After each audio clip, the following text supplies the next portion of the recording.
Hi నాన్న, నేనేం చేస్తానంటే చూడండి, కబాబ్ చేస్తానన్నమాట.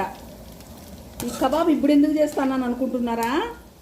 ఇంట్లో పని ఎక్కువగా ఉంది, పండగ కదా, పని ఎక్కువ ఉంది.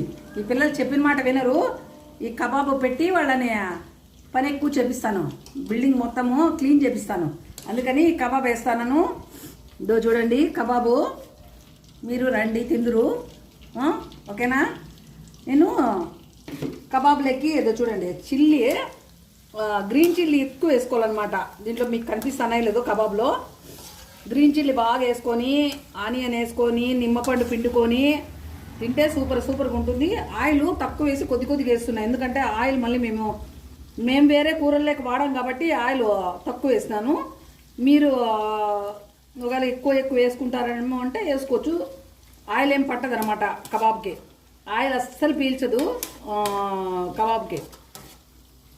చూడండి, ఇదో ఇక్కడ కలిపెట్టుకున్నాను చూడు, ఇదో చూడండి, ఇది కలిపెట్టేసుకున్న ముందే చూడండి. గ్రీన్ చిల్లీ ఎక్కువ వేసుకోండి. కారం ఉంటేనే బాగుంటుంది, కారం లేకుంటే ఏం బాగుండదు. ఇదంతా నా మనమరాళ్ళకి పెట్టి ఇప్పుడు వాళ్ళతో పని చేపిస్తానమాట. అందుకు కబాబ్ చేస్తున్నాను. మీరు రాండి, మీకోసమే కబాబ్ చేస్తానని. మీరంతా దగ్గరలో ఉంటే వచ్చేసేయండి. ఎక్కడన్నా మా ఊర్లో ఉండే వాళ్ళకైతే కబాబ్ పెడతాను రండి. ఇదో చూడండి కబాబు, ఇలా చేస్తే బాగుంటుంది. మీరు కూడా ఇలా చేసుకొని తినండి. మెయిన్ గ్రీన్ చిల్లీ బాగా వేసుకోండి. కొంతమంది వేయరు, చాలా కారం వేస్తే చాలా బాగుంటుంది. ఇప్పుడు చూడండి వేసినాను, నా మనమరాలకైతే పెట్టి వాళ్ళకి పని పెడతానమాట. అందుకనే చేసినాను. సూపర్గా ఉంది. కాలుతాను, చాలా తినేకాయలేదు. మళ్ళీ తింటూ చెప్తా.